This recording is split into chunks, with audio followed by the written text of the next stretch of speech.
Assim. Bom, pessoal do canal Viajando Natureza, estamos indo para a Serra do Montijumo conhecer a fábrica de gelo, que é muito conhecida aqui em Portugal, né? Vamos lá, dá uma olhadinha. Siga conosco. Isso aqui é o escritório que você paga 2 euros por pessoa. Aqui, ó. Quando for às 14 horas a gente sai. É isso aí, estamos aguardando o nosso guia para ir para Real Fábrica de Gelo. Ó, já estou com os ingressos aqui, vou mostrar para vocês aqui os ingressos.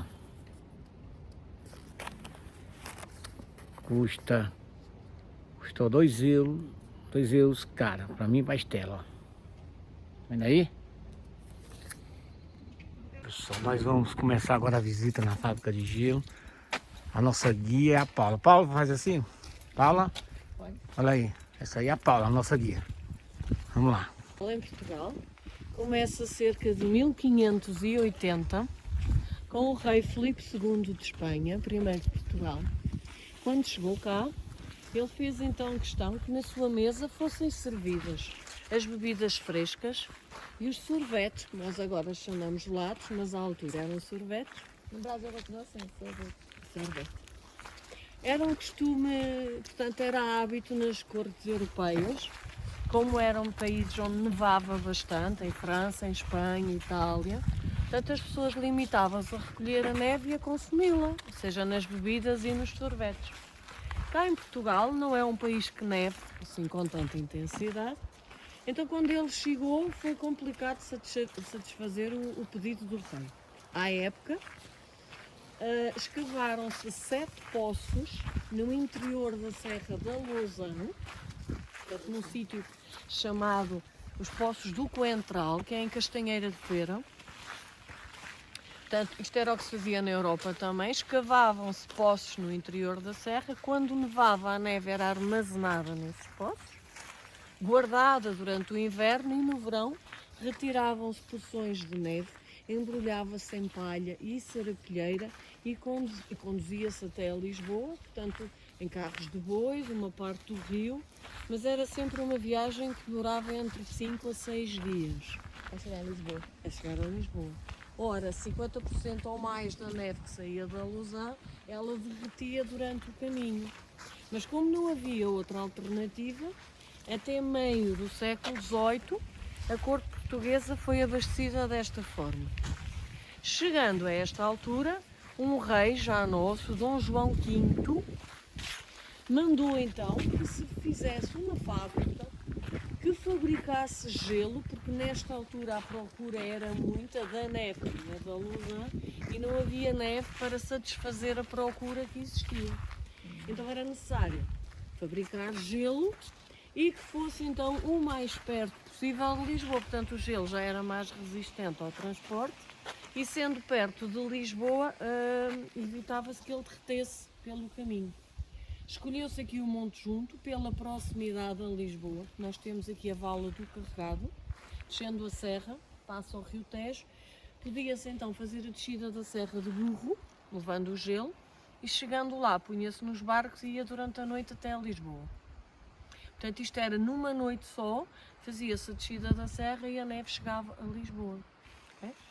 Então a fábrica iniciou a construção em 1741, demorou 7 a 8 anos a sua construção e na época custou 40 a 45 mil cruzados, o que era muito dinheiro à época para uma obra só. Portanto, a fábrica está dividida em 2 partes. Esta onde nós estamos é a parte onde se fabricavam as coisas. Depois vamos subir e vamos lá acima onde estão os poços, onde era guardado o gelo. Então, aqui à pontinha, temos o que resta da chamada Casa da Nora. Ela é chamada assim porque lá dentro tinha uma nora. Não sei se o senhor sabe o que é. Não. Na hora que eu sei, a mulher. A mulher do filho. Não, a nora, portanto, era um sistema que havia para tirar a água dos poços, ou seja, era uma roda de madeira gigante com uns pequenos baldes chamados alcatruzes. Portanto, era normalmente um burro, um macho, um animal que fazia girar a roda girava e tirava a água com os baldinhos. Portanto, A Anora e a Picota são dois sistemas de extrair água dos poços. Já não tem a Anora, agora só tem os poços. Portanto, a água era retirada daqueles poços, eles são de nascente daqui da serra, ainda hoje tem água. Está na sede. Sim. A água era retirada desses poços, conduzidos para este tanque, a água. Este aqui, o tanque principal. Ele servia, por assim dizer, como uma medida. Ou seja, quando ele atingia uma marca que estava ali, portanto tem a risca branca, depois tem outra vermelha, quando ele atingia, portanto, aquela marca que estava estipulada para colocar ali, abria-se um rolhão que há ali em baixo, tirava-se a tampa, este tanque conduz a este primeiro aqui e a água era canalizada para este conjunto. Eles são 44 tanques, ou geleiras. Portanto, este primeiro conjunto era sempre o primeiro que tinha água. Eles ficavam cheios até onde se vê as aberturas. Exatamente, a água enchia este primeiro, quando ficava cheio, chegava ali, passava para aqueles e daqueles para os outros restantes até lá em baixo. Portanto, eles estão em desnível, a própria força da gravidade faz com que a água vá descendo. Eles ficavam com cerca de 10, 12 centímetros de água e durante a noite a água congelava de forma natural, com o frio, e criava-se então as placas de gelo. Sim, o gelo era criado naturalmente. Então, naturalmente. Ah, isso que eu queria saber. Pronto. Porque aqui não nevava, aqui era nevar é assim, não. Aqui não nevava, mas o frio era muito intenso que conseguia congelar a água, então. Exatamente. Interessante. Mas aqui hoje não é possível, apesar daqui os invernos ainda serem rigorosos, mas já não há temperatura suficiente para congelar a água. Aqui então é como se fossem uns cubos de gelo. Exatamente, só que em tamanho grande. Tamanho grande. Portanto, havia então um capataz, aquele responsável pela fábrica, que fazia este procedimento todos os dias. A produção do gelo aqui ia mais ou menos de finais de setembro até finais de fevereiro, março. E quanto tempo o gelo durava aí? Assim, o gelo ia todos os dias. Ele chegava lá, era consumido e depois ia outro gelo. Não havia onde guardar gelo. Não havia frigoríficos ainda na época. Até ele ia diariamente. Então no mundo todo começou aqui em Portugal. Diga? No mundo todo começou aqui em Portugal a fazer esse gelo. É assim, Sorvete. fábrica do gelo mesmo, que nós tenhamos conhecimento na Europa, não há outra. Nível mundial, não temos a certeza se haverá outros sítios onde fabricassem gelo. Que nós saibamos, não. Artificialmente, não, naturalmente. Porque Naturalmente. artificialmente já tem 500 pessoas. Exatamente. Portanto, havia muitos sítios, era onde chovia ou a neve caía, por exemplo, se chovesse e a água congelasse com o frio, eles recolhiam. Ou a neve, ia-se a neve. Mas Ô Paulo, só uma fabricar pergunta. gelo, E hoje ainda não chega a congelar mais, não? já não há o frio suficiente. Ah, Houve um aumento das temperaturas, não é? E hoje já não é possível. Infelizmente. pena, né? É. Portanto, isto era durante a noite. Hum. Ele punha a água ao final da tarde e durante a noite ele tinha que ficar à espera se a água congelava. Portanto, se chovesse ou não tivesse o frio suficiente, nessas noites não haveria gelo. Quando as placas se formavam e a água congelava, o capataz montava-se então num burro e descia até à aldeia de Pregança, que é aqui a aldeia que fica mais perto de nós. Chegando lá, ele tocava uma corneta pelas ruas da aldeia. As pessoas que estavam a dormir já sabiam, quando a corneta tocava, era sinal que havia trabalho na fábrica. Aí os moradores vinham. Exatamente. Portanto, Legal. os moradores acordavam, tinham que chegar o mais rápido que conseguissem para conseguir trabalho na fábrica, porque não havia trabalhos para todos. Portanto, os que conseguiam, dividiam-se em dois grupos. Um ficava aqui em baixo para partir o gelo, colocá-lo em cestos e levá-los para cima. O outro grupo ficava lá em cima, dentro dos poços, para receber o gelo e fazer a sua compactação. Ou seja, o segredo de guardar aqui o gelo era igual à lousana. A lousana era neve. Punha-se a neve, calcava-se a neve, batia-se e fazia-se a compactação. Ou seja, ela, de ser compactada, criava um bloco de neve. Aqui o sistema era igual, só que em vez de ser neve era gelo. O gelo era batido, o gelo colava no gelo, fundia-se e criava um bloco que ficava guardado também o inverno. Interessante. Certo? Os trabalhos aqui, fosse de verão, fosse de inverno, era sempre durante a noite. De inverno produzia-se o gelo. Tinha que ter a lua para variar, era no escuro mesmo, tinha a Era volta. no escuro. Porque eles teriam que ter uns archotes ou aquelas. Lampião. Os lampiões, sim. Ou parece uma capela, mas não é. Aí ia perguntar. É o Santo António das Neves. Isso aí? Sim. É o santo protetor do gelo. Nós estamos entrando aonde? Tu disse? Como é o nome desse lugar? É o armazenamento do gelo, onde estão os poços. Vamos entrar agora no armazenamento dos gelos.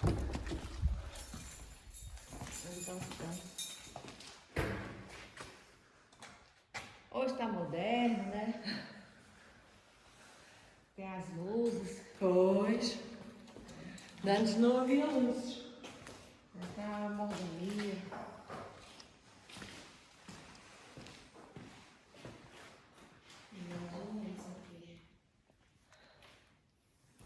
Então, este aqui é o poço de armazenamento do gelo. Tem outro ali ao lado, este é o maior.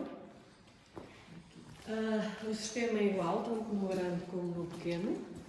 Portanto, lá em baixo, os senhores conseguem Eita. ver que há umas pedras no fundo. Eles armazenavam, Cuidado, não deixe cair o telefone. fica aí já era. Mas não conseguimos ir buscar. Quer dizer que aqui era armazenado o gelo, era, Exatamente. Paulo? Colocava o gelo aqui. Portanto, lá embaixo há umas pedras. Em cima dessas pedras existia um chão de madeira, portanto um estrado, onde era colocado o gelo.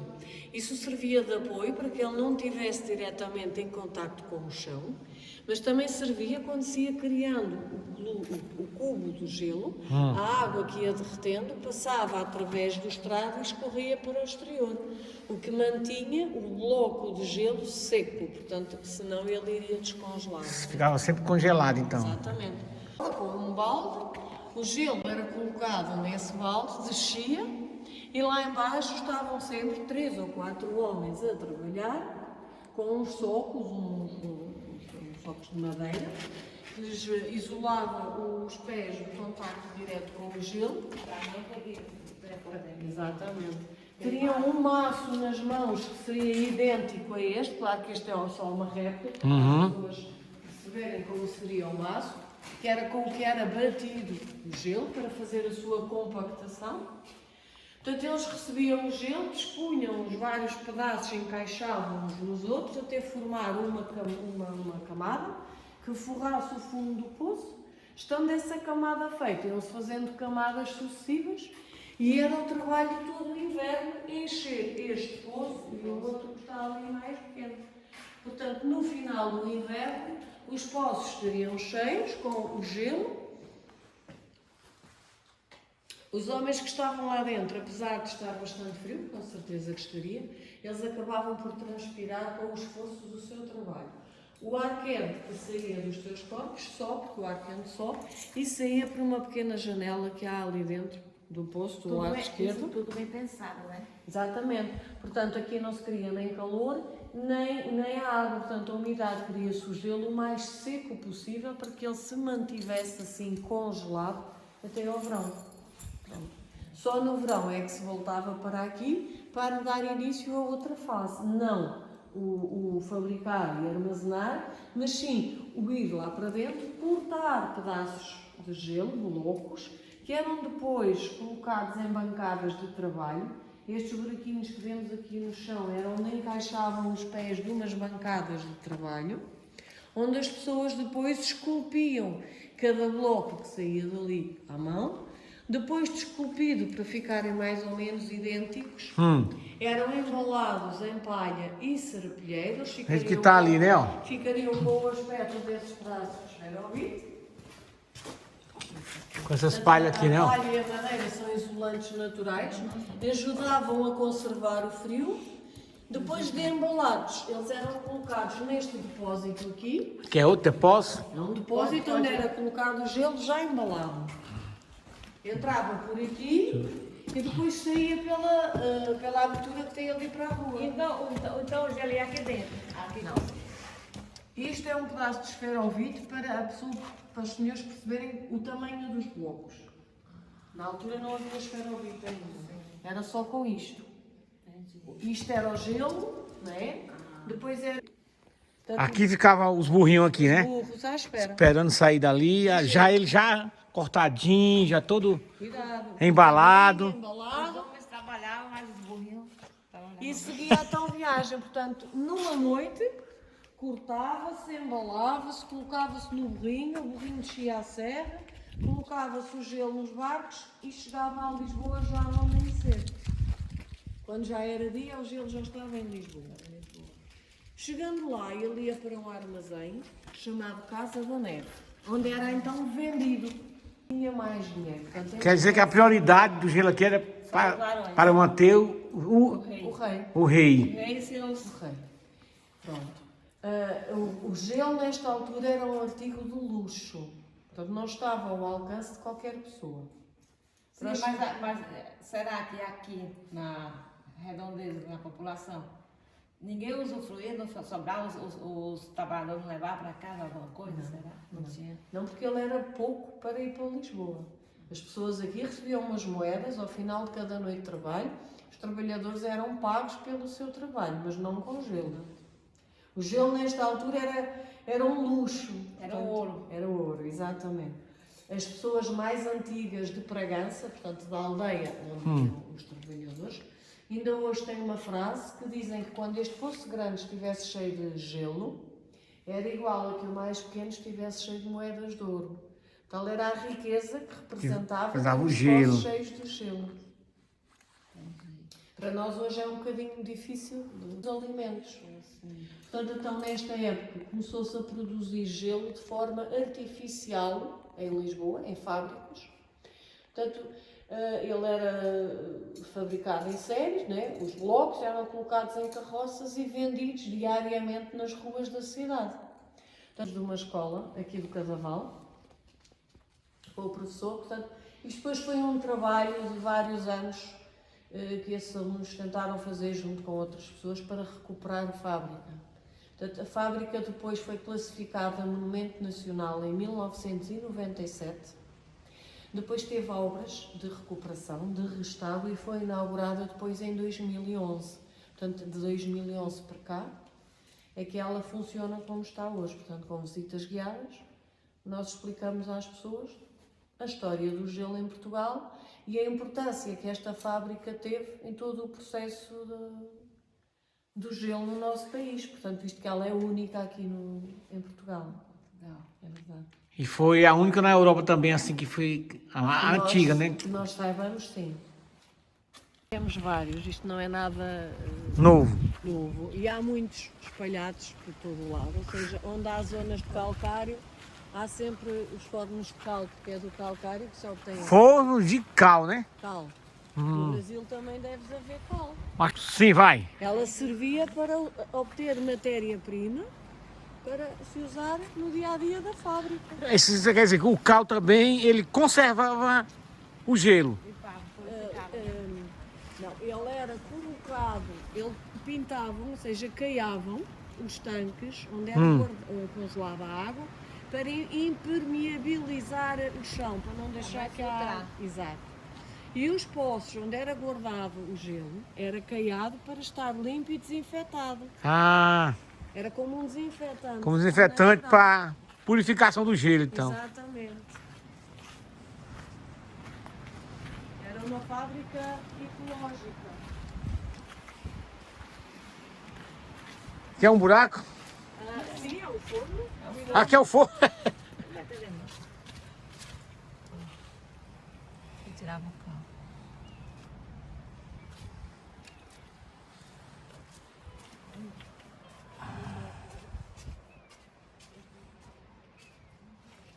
Sei que essa árvore aqui é centenária da época da fábrica do gelo. Sim, é um freixo. Freixo. Freixo. Tá vendo aí essa árvore aqui, ó? É um freixo, só que é mais pequeno. É ali no meio do mar. Pronto, pessoal, aqui tem água. Antigamente, esses cubos ficavam tudo cheio assim de água. O frio era intenso, que a natureza mesmo fazia o seu trabalho. Tá vendo essa água aqui? Aqui congelava e ficava, né, uma barra de gelo. Olha aí o tamanho que era. Ó. Aqui como fosse aqueles cubos, né, que tem na geladeira. Você coloca no congelador para congelar. Olha o tanto. Vou passar aqui, mostrar o resto para vocês.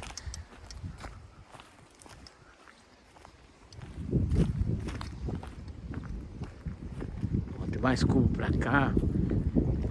Eram muitos mesmo. Pensou isso aqui congelado mesmo?